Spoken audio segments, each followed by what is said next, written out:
initial statements. Uh, my name is Bill Sarbuck. I'm from the New Jersey Department of Labor Office of Apprenticeship. Here with Tammy Novatin, Lauren Kremper DiFilippo, David Spector, and Wendell Thomas of our team.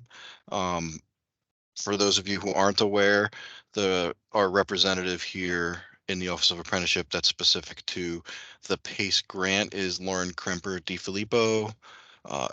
You can reach out to her with any questions or concerns or needs. There she is. Hi, Lauren. She just turned her camera on. As you all probably know, we're in the process of doing our round 2 PACE stuff, so things are a little crazy and hectic, but in the end, we wanted to make sure this call was held. We can go over the contract signing process with you.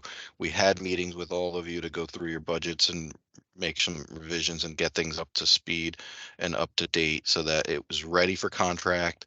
So now we're at that process. We're ready for that step. So we're going to go over the process for signing off on your contract pages within the IGX database. We'll go through page by page the user guide, which will be provided to you once we finish this call. We'll also go through the user guide that's specific to your monthly activity reports and expenditure reports. As we stated during our budget revision calls, you'll do your first 2 months reports here in June. So you'll do, when did this grant start again, Lauren? Just remind me, just because I have a lot of dates in my head. I actually have it right here too. I can just not be lazy and pull it up on my screen. Feel like we did 2 rounds of everything. So your grant started on March 1st.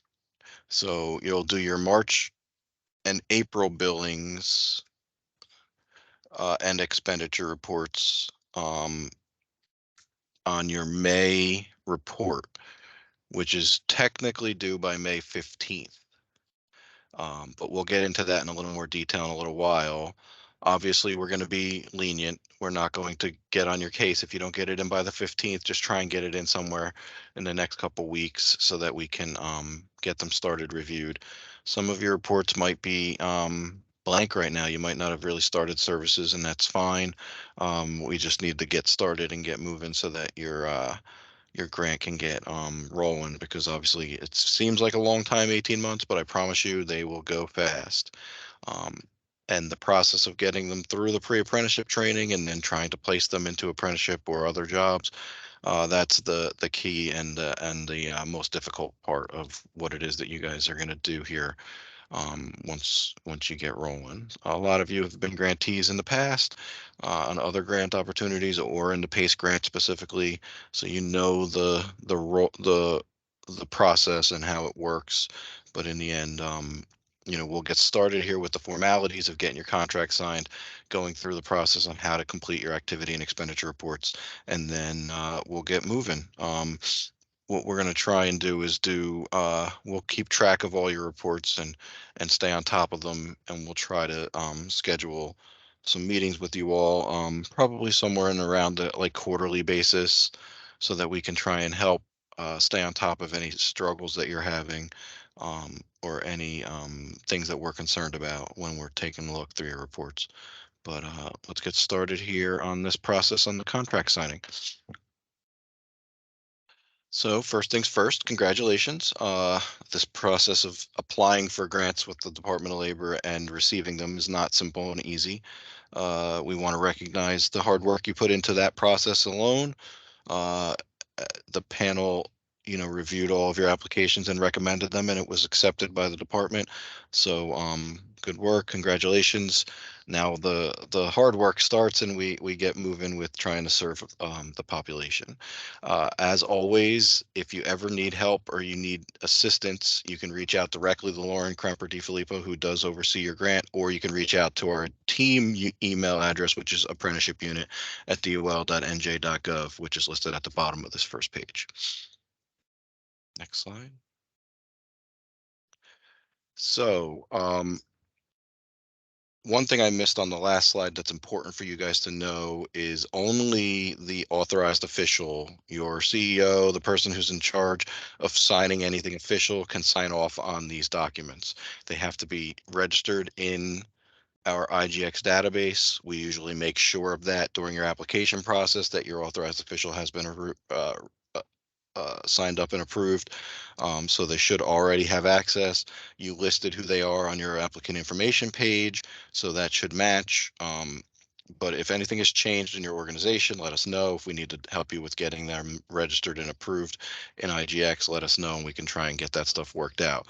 But in the long run, once that authorized official is registered, they will log into the IGX database, just as you guys all remember doing so when you were filling out the applications.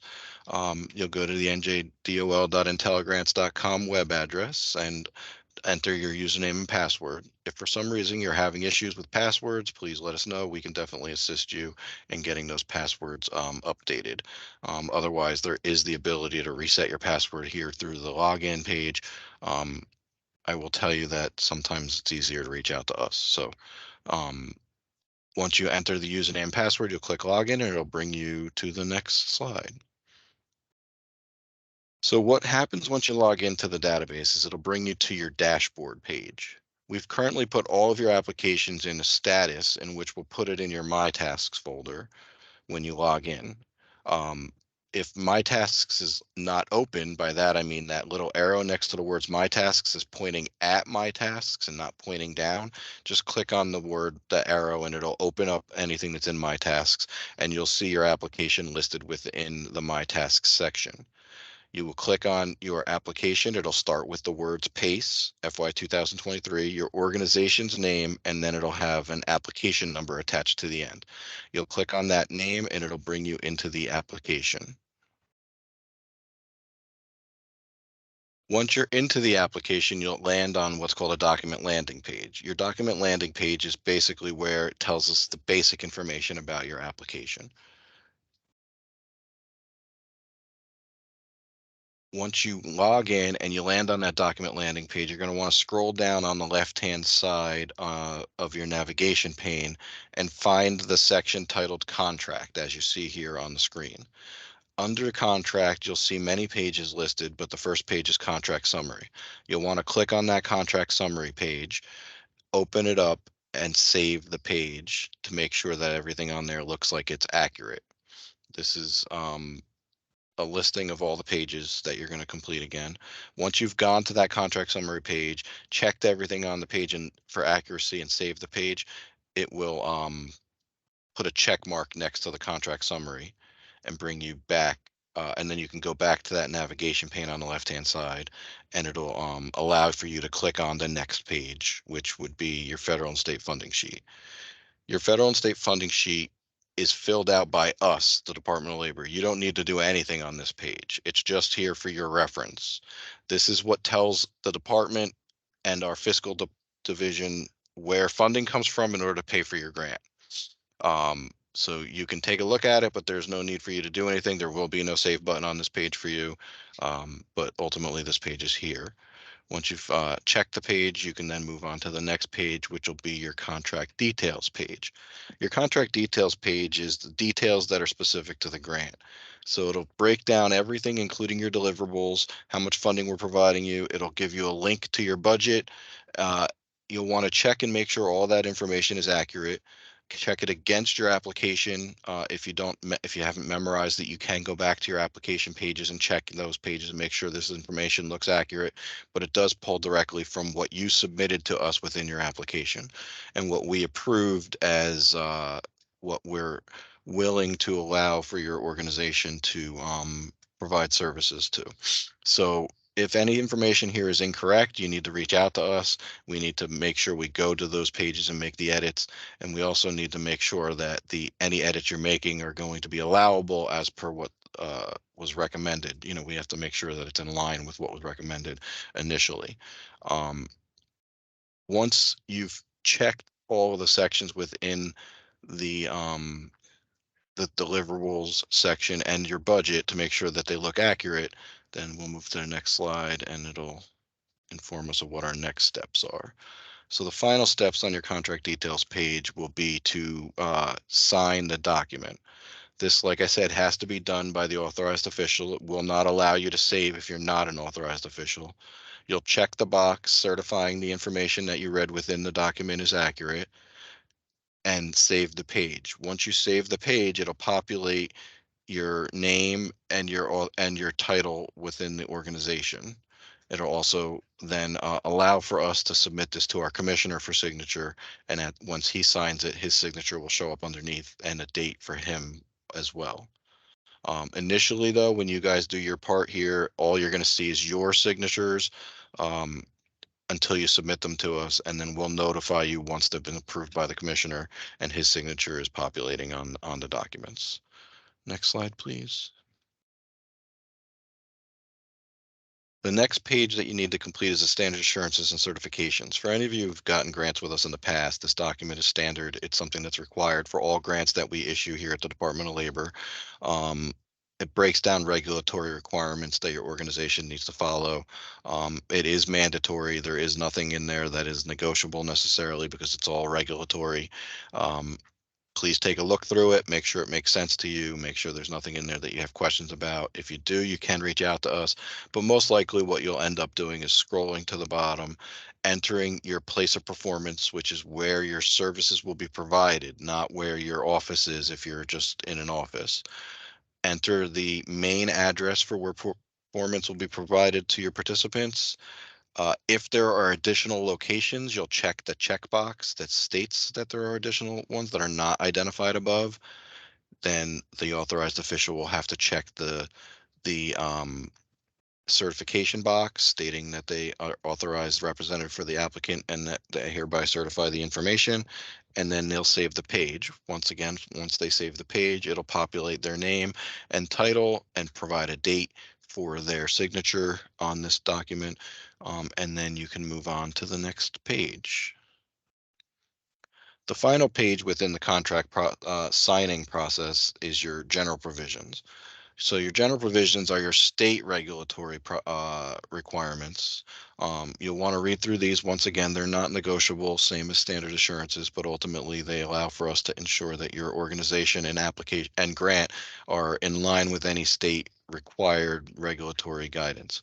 So you'll read through them. Once you've read through them, you'll scroll to the bottom, check the box stating that you certify the document, and save the page. It'll once again provide a signature, title, and date, and that will complete the signing of your document. Next slide, please. So the final thing we need you to double check for us is the vendor information page. These are all listed within your navigation panel under contract. You'll just have to scroll through them one by one, and you can do them in any order you wish to do them in, but ultimately they all need to be completed.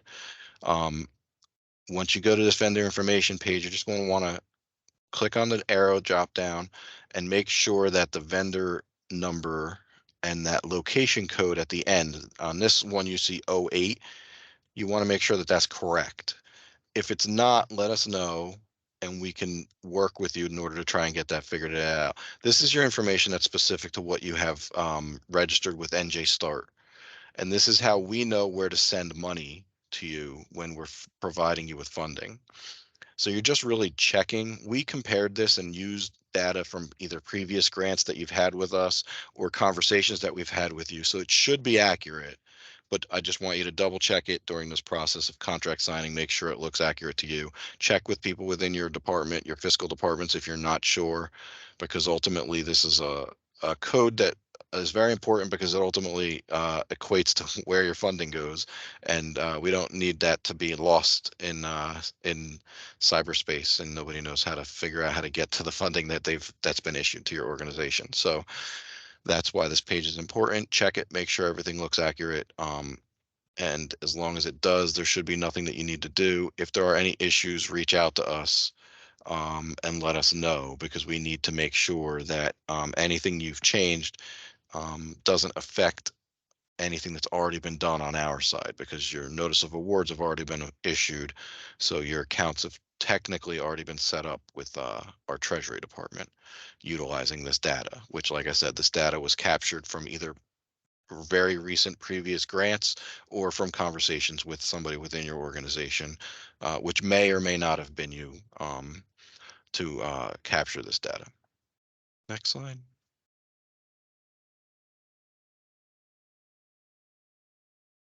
So the last thing you need to do, just like with your application, is you need to change the status of your document. This will send it back to us telling us that you've reviewed all the pages, signed off on all the pages, and are completed with the contract signing process within the IGX database. You'll do that by using that same navigation pane on the left-hand side of your screen, scrolling down past contracts to a, what's titled status options.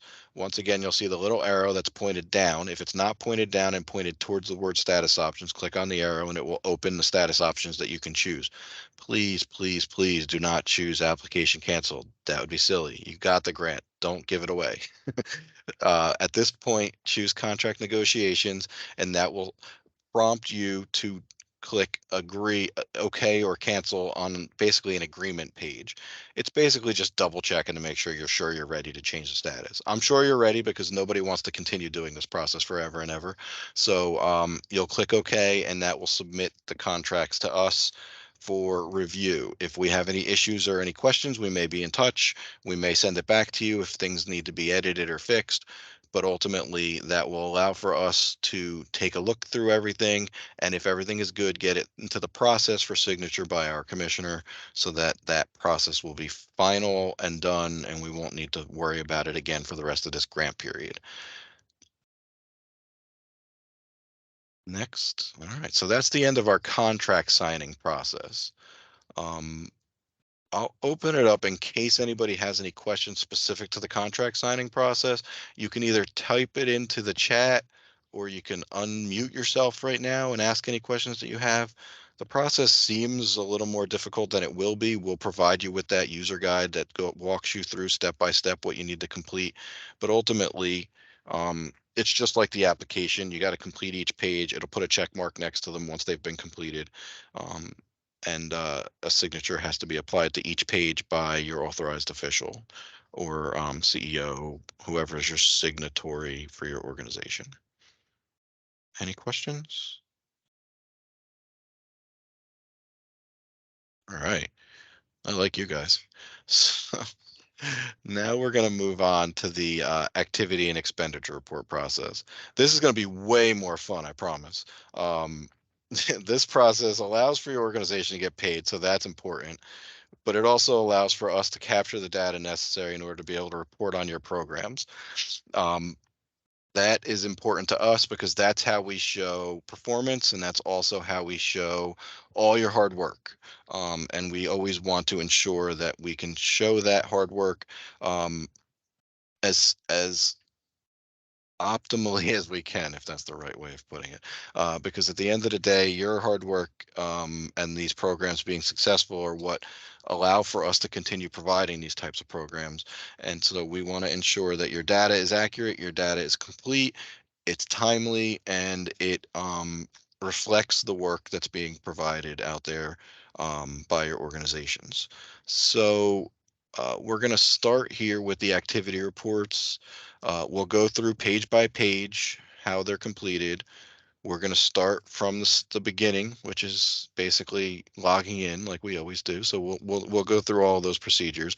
But important information for you to note is that these documents will be required on a monthly basis. Obviously, we didn't require you to do it in March or April because of us getting all your reports working properly in the database. So what you'll do is an April report in May, which is going to capture all services provided during March and April. You don't have to do a March and an April report. You just have to do an April report. You'll start that this month right now. Once we get started here, I'll show you how to open that April report and where to go. But ultimately, you're going to start an April report that reflects all services provided during the months of March and April, and all activities provided.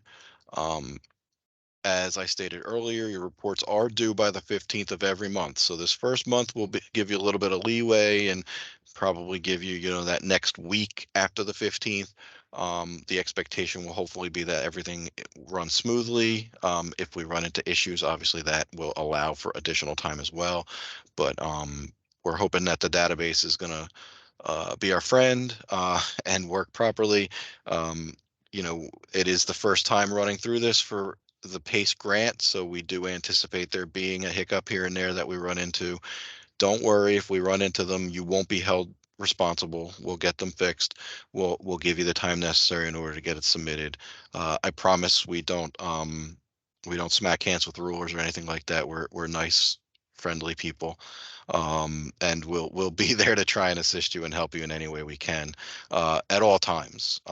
Because like I said, at the end of the day, we want you to be successful, and we want to ensure that we're available as much as necessary in order to help you be successful. So if we want to get started and move on to that next slide, as I stated earlier, your first step in the process for anything when it comes to this grant is going to be to log into our IGX database. This does not require that you be the authorized official to complete this process.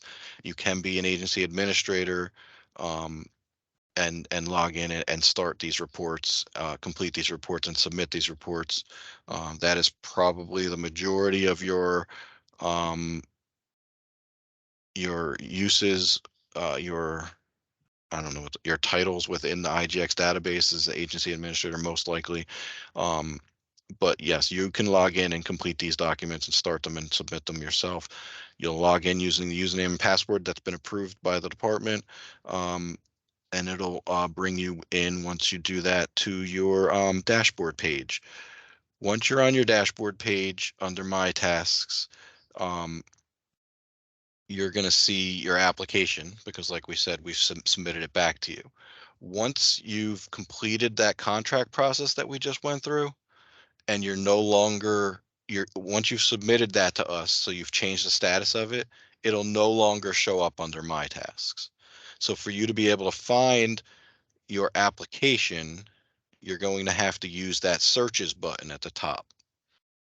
You'll click on the searches. It'll bring up a My Documents search filter.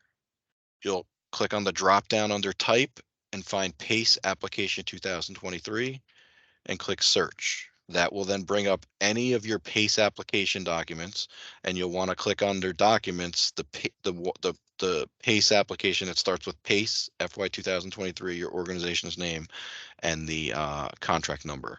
You'll click on that name and it'll bring you into your application.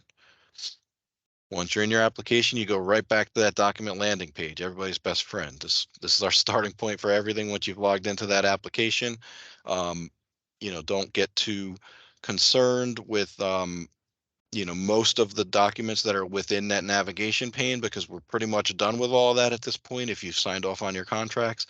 What you'll want to do is, on that left-hand navigation pane, scroll all the way down to the bottom and find the heading titled Related Documents. If that arrow is not pointing down, click on the arrow and it will point down, and you'll want to click on Initiate Related Doc. When you click on Initiated Related Document, it'll pull up basically a search for what document you want to start. It'll already pre-fill in your parent document because you're in your application, so you don't need to do anything there. You'll just click on the drop down that's under Available Documents.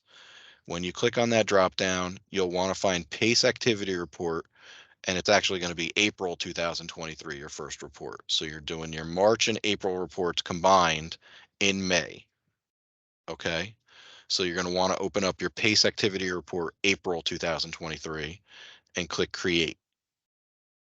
Once you click Create, it'll ask you if you agree that you really want to do this. Some of you may not want to, but you have to. I apologize. You'll click Agree, and it will open up a new document that is separate from your application, which is your activity report. So you'll have a brand new navigation pane on that left-hand side that'll just be the form specific to this activity report.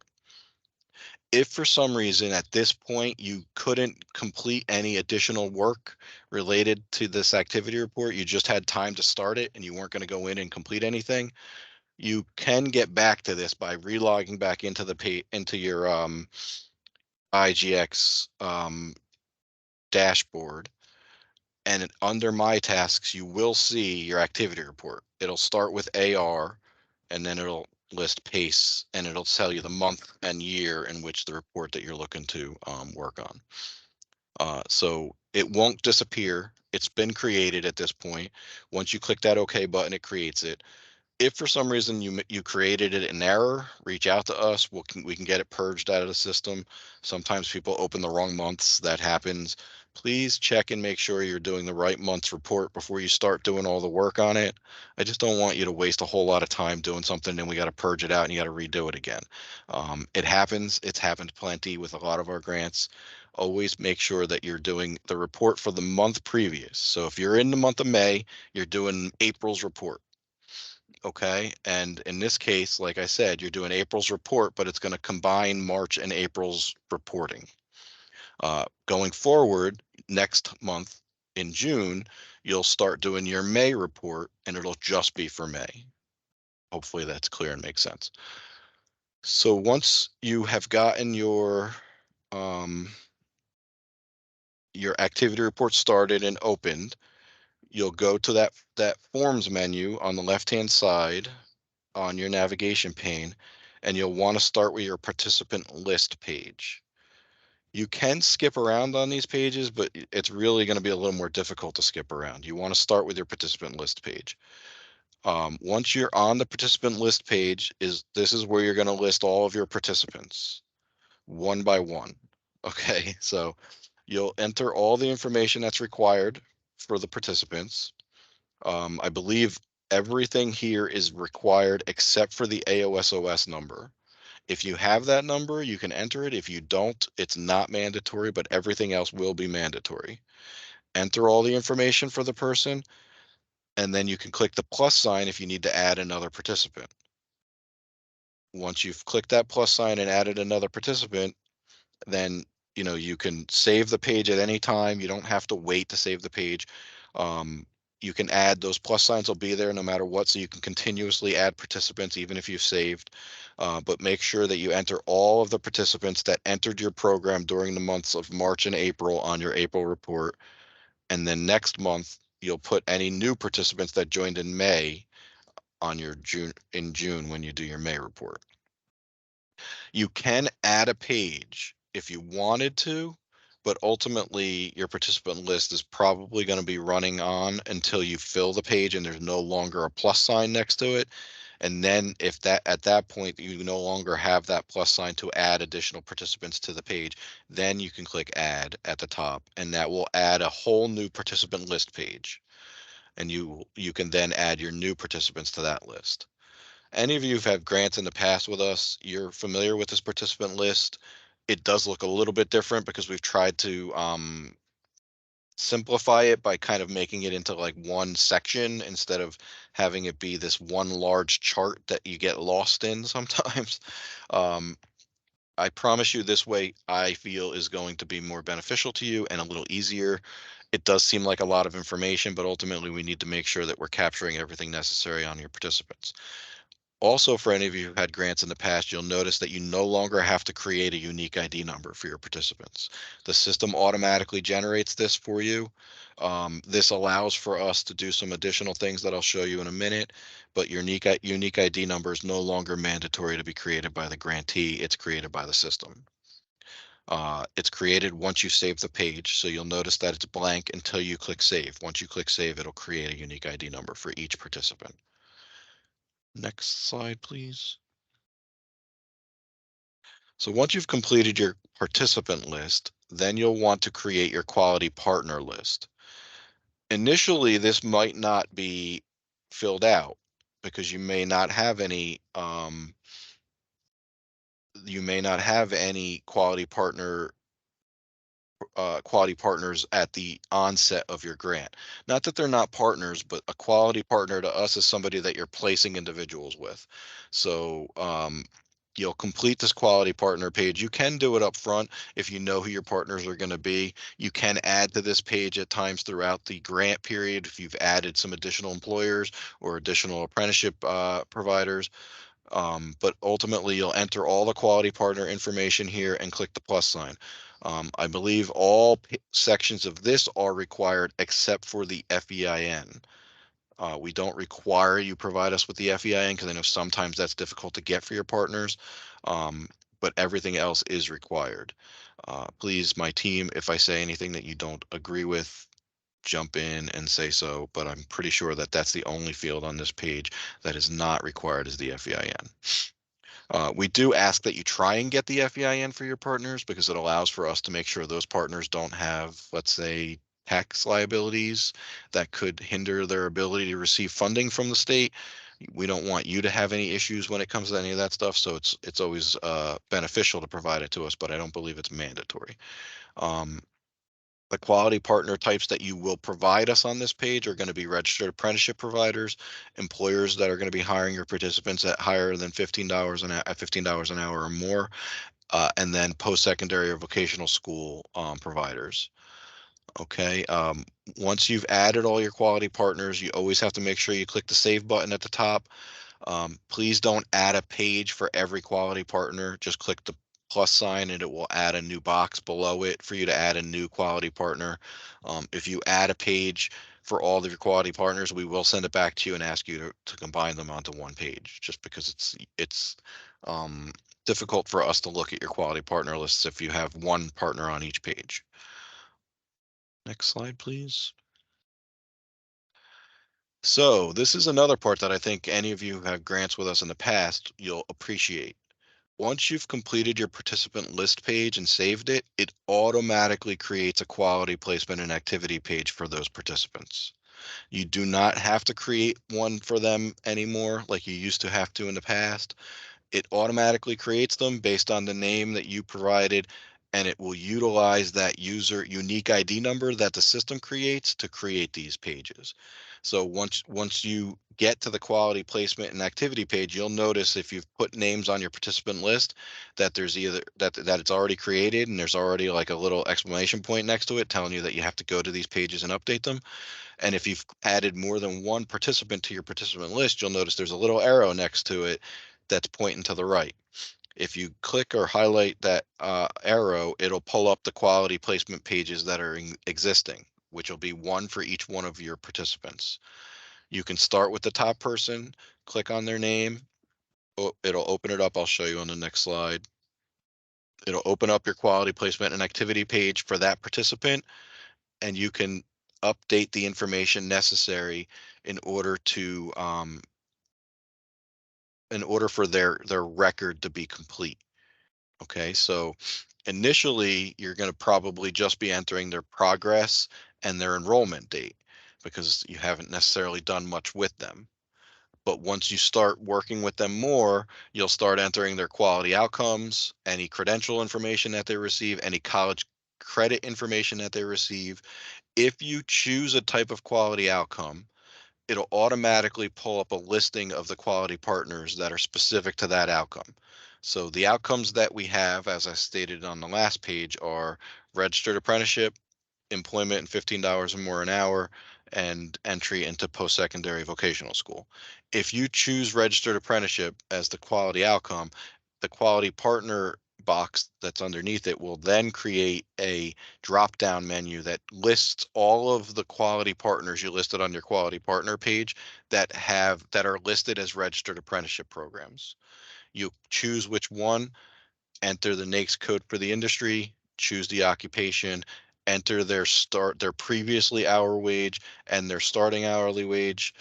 And then if it's registered apprenticeship, you'll provide us with their status of apprenticeship with USDOL and the date. And then obviously you probably initially won't have a date for certification because that hasn't happened.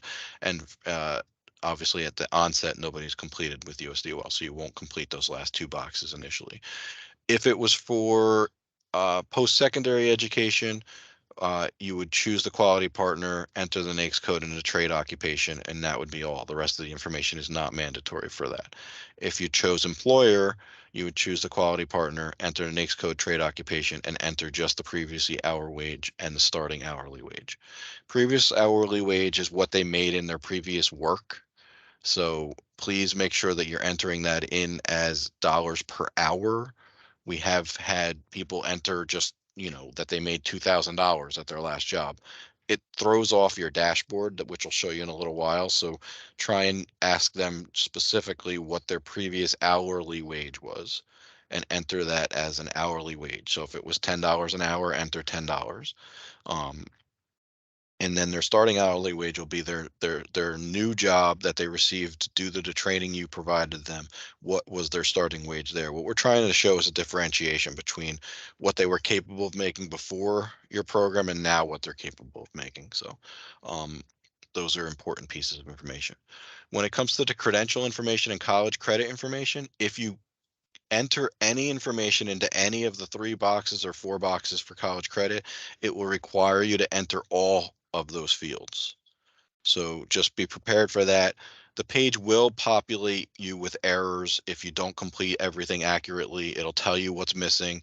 You just got to go back and update the sections in which you missed when you completed a section. The good news about the system is it has a lot of checks and balances built into it. It's why we were testing so rigorously and not providing you with this report without checking all and balancing everything. But the system will do all of that. Um, and ultimately, you just have to make sure that to update the information. On the top, like I said, initially you're just going to be entering the participant progress and their program enrollment date. If they've completed the training and now they're just working on outcomes, you'll want to enter a completion date.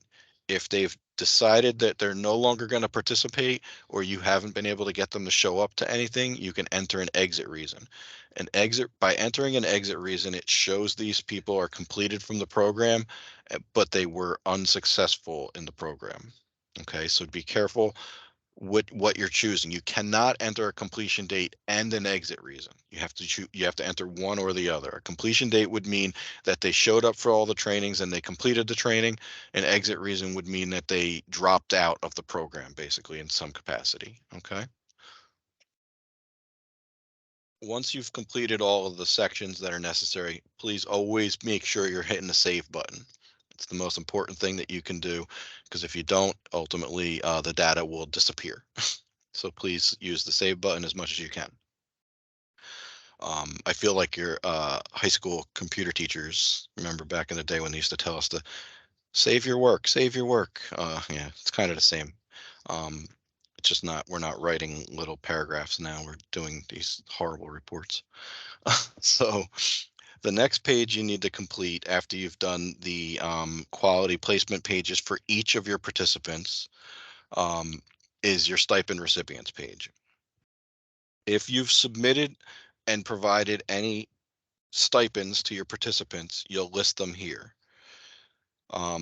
If you've submitted any billing this month that includes stipend funding, you'll want to make sure that it's populated here because we do check and balance them against each other. You'll enter the name, you'll choose the name on the drop down under name. That'll list all the participants in your participant list.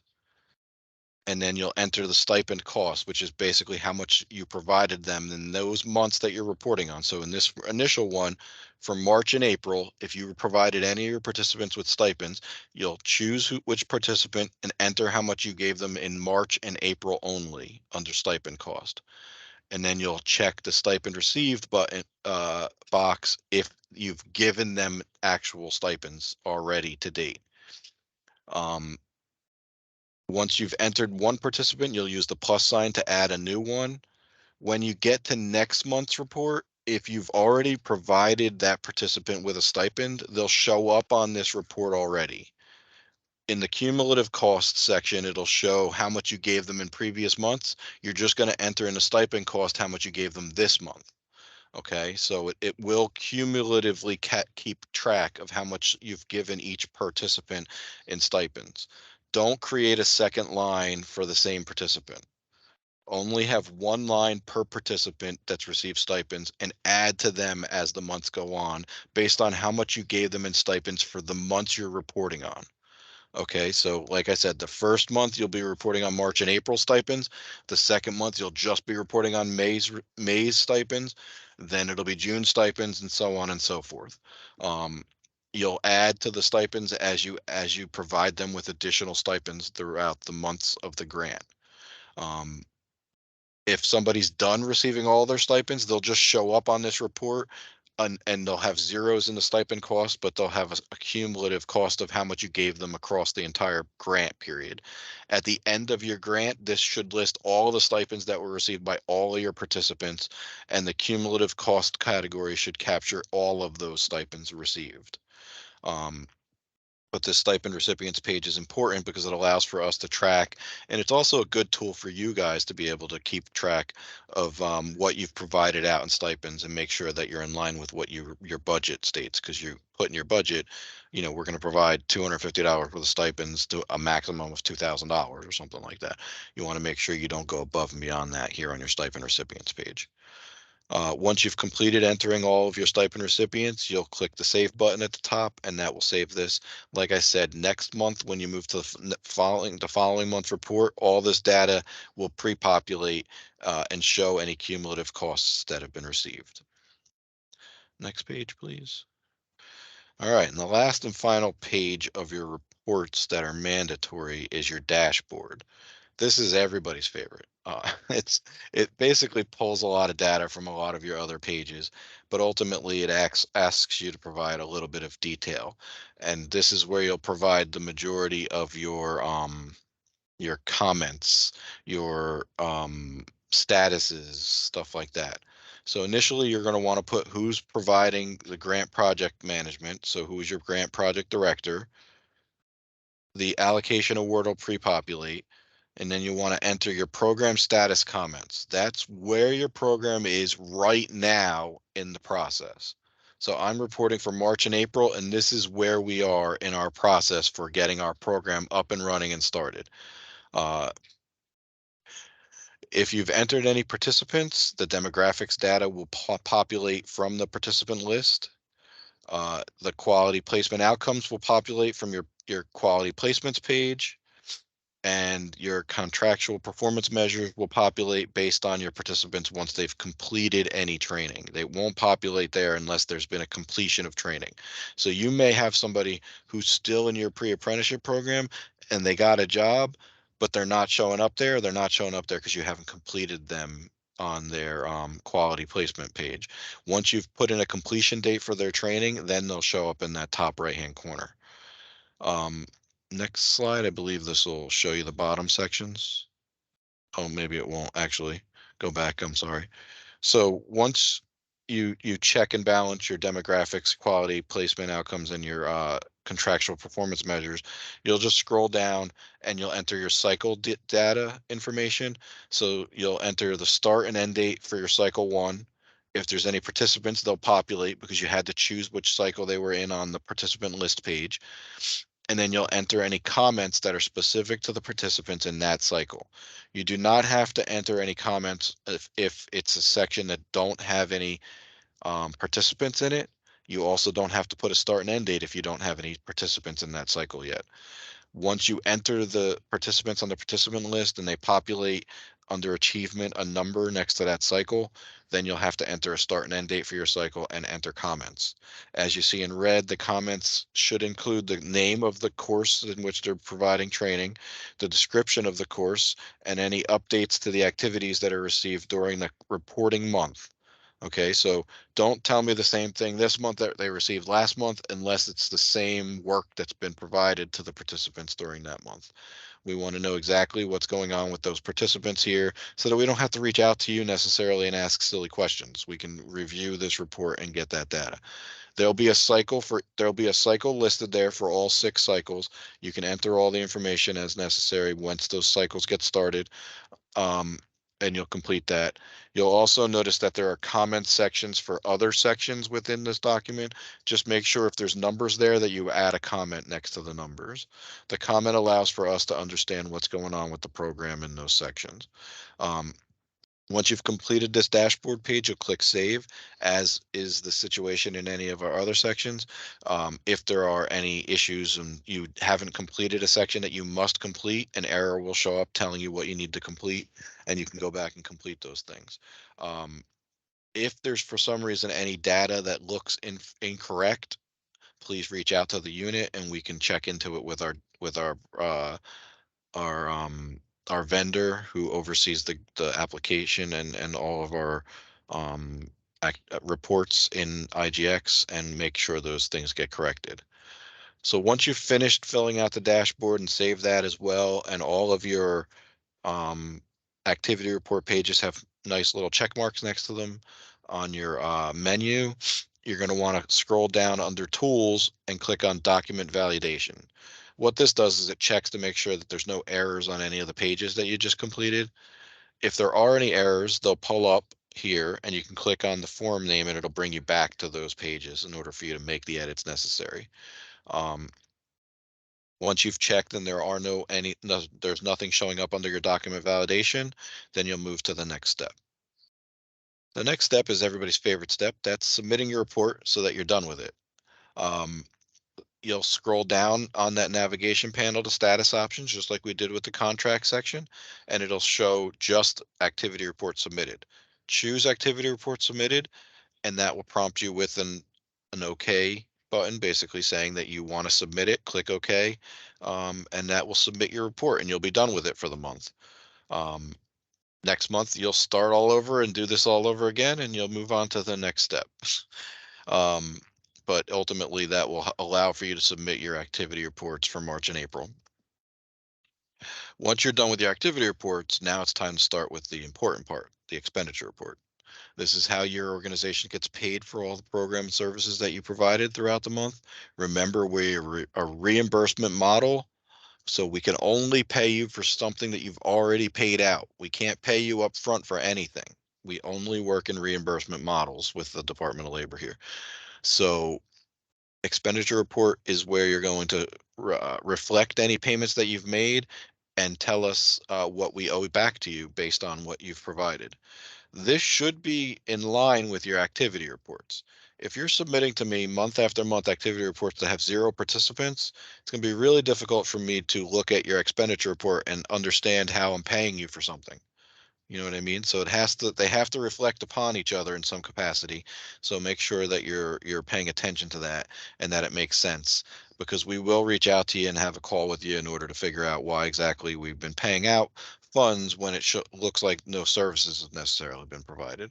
Um, so that is something that should correlate, and we should be able to easily be able to look at those reports and compare them to each other and see apples to apples. Okay, they've accepted 4 participants, now they have 4 participants that are receiving stipends and 4 participants who are in training. That stuff should all make sense to us based on looking at these 2 reports. But initially, what you're going to do is just start your expenditure report. You start your expenditure report the same exact way we started the activity report, and that's by clicking on Initiate Related Documents under Related Documents. It is very important to note, as you see at the top of this slide, even if your expenses are $0 for a month, you must submit an expenditure report. We need one for every month. We need to be able to look back on it and say, okay, during the months of March and April, they didn't request any funding. So you're just going to submit an expenditure report that has zeros on it. Okay, so next first step, click on Initiate Related Documents, and it'll pull up the next slide, and that'll bring you to that. Ooh, what? Oh, my screen was slow. I don't know if that happened to everybody. Uh, so what it'll pull up now is basically a filter for you to find what related document you want to start. In this case, now you're going to once again click on that drop down under available documents. And you're going to want to find PACE expenditure report. Last time we pulled up PACE activity report. Now you're going to want to pull up PACE expenditure report. Your first one will be actually for April 2023, as I stated before. So you're going to do your March and April reports in May. Okay, so even though this slide shows you a May 2023, you're going to start your April 2023 report. Once you click on Paste Expenditure Report May 2023, you'll click Create. Once again, this is then going to ask you if you agree that you really want to do this. You'll click agree if you do. If you don't, you click decline and nothing happens. If you click agree, it will bring you to the next slide. It will create this document. Just like when we were in the activity reports, you're going to see that you're in a whole new form now. You're not going to see any of your application page information on that navigation pane. You're not going to see your activity report information on that navigation pane. You're only going to see information specific to this expenditure report. You'll see under the forms menu, your PACE expenditure report. You'll want to click on that, and that will open up the expenditure report for the month so that you can add your current month's expenses. That is all you need to provide on this document is your current month's expenses. This will list all of the budget lines that you put in your application. So this is a direct correlation to your cost summary within your budget from your application. It'll list all the cost categories that you budgeted for, what the approved amounts were. In future months, it'll list how much was expended to date, and then your current expenses are what you're going to complete every month. You're going to enter next to the cost category how much money you're requesting reimbursement for those line items. And once you've completed those sections, you'll save the page and you'll move on to the next one. As stated on the last page, if there's zeros there, just save the page and move on to the next page. The next page is your miscellaneous attachments page. This is where you'll attach any proof necessary to submit to us on the billing that you supplied to us. So for stipends, you might want to provide us with a spreadsheet that breaks down all your stipends that were issued. Um, you may want to provide us with a voucher for something that you paid for or that you purchased. It's not mandatory that you provide this information, but it is helpful in order for us to be able to track and keep an eye on things if necessary. Um, as on a lot of our other pages, there will be a plus sign once you've saved this page with a miscellaneous attachment. You have to enter a description and then attach the document. If you don't enter a description and attach a document, it will require you to add a description. And vice versa. If you enter a description and don't attach a document, it will require you to attach a document. Um, Once you've completed all the miscellaneous attachments that you need for the month, you'll save the page and you'll move to the next slide. As I said before, you'll have plus signs that you can add as many miscellaneous documents as necessary. The next page is your payment voucher, and this is the final page of what you need to complete for your expenditures on a monthly basis. This will pre-populate with the amount of funding that you put in your current expenses on your expenditure report at the top there where it says total amount. It'll populate with the payment address and vendor ID number as per what we did on the contract in that vendor ID section that we were talking about earlier. You will just check and make sure that amount under total amount matches what was on your expenditure report. If it does, you'll check the checkbox certifying that the payment voucher is correct. That amount at the on the next section will pre-populate with what was in the total amount at the top. You can add a description if you wish to under description of item. You do not have to, but it's sometimes you might want to put may pace billing. Whatever you want to put in there, you can put in there. It's up to you. It's just like a memo section on a check in a checkbook. Um, you can enter a description of the item if you want, and then you'll save the page and that'll be all you need to do for this is save the page. Once you've completed the expenditure report, attached any miscellaneous attachments, and completed the payment voucher, the final step is going to be to do what we've done on all of our documents, which is to change the status of the document, which basically submit your expenditure report to us for review and approval. The status that'll show up under status options for you will be expenditure report submitted / review required. It's exactly what it says. You're submitting it to us and we're going to review it. Um, Once you click on that status, this OK or cancel box will pull up. You'll click OK, and then you're all finished. You've submitted your expenditure report for the month. Please be sure that you submit your activity and expenditure reports at at similar times. And at worst case scenario, always make sure you get your activity reports submitted previous to your expenditure reports.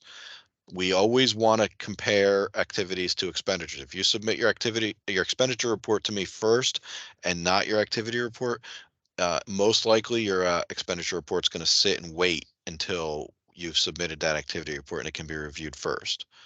Um, Once it's reviewed by Lauren, she'll approve it or send it back to you for edit. Once she approves it, it comes to me and I review it and approve it. And then once I've reviewed it, then it goes to our fiscal department for payment.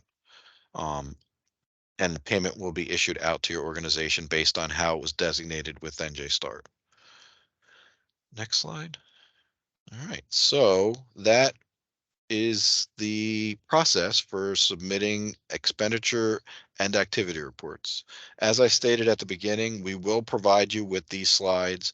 They are user guides. You can use them every month to complete your expenditure and activity reports if necessary. I think at some point you'll get so used to them that you won't need them anymore, but initially they're there for backup. We'll also supply you with the contract user guide so that you have that to provide to your authorized officials so that they know what the steps are for them. I promise you it seems much more daunting than it ends up being. Some of it is a lot of work. That's not what I'm saying. I'm not pretending like the reports are simple. We do need a lot of detail and a lot of data, but at the end of the day, once you get used to filling them out, it moves pretty smoothly. Some of you who have been doing this for a while know what I'm talking about.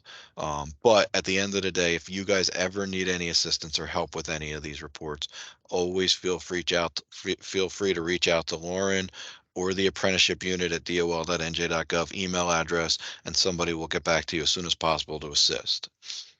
I'm going to open it up now to questions. Does anybody have any questions? I see there's something in the chat. Let me see what's in there. Oh, Dan. Dan thought it was a great idea that I created a unique ID. We agree, Dan.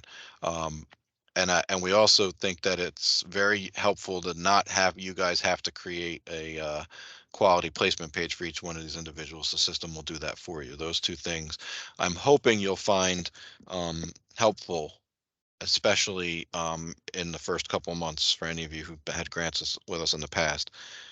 Those two things seem to be some of our biggest headaches for the grantees. Any other questions? Anybody want to unmute themselves if they don't feel like typing? I have a question. Sure. Sean. How you doing, Sean? Great. For the participant, what happens if some of the background information for the participant change, such as address or information like that? Because I see everything is tied to that. You would just go back to the participant list and update their address and information and then resave the page. Okay, great. Thank you. Yep, no problem. I see Mark is typing something. I want to give you a second just to make sure there's, because I know typing takes a lot longer. Anybody else have any questions they want to unmute or type into the chat?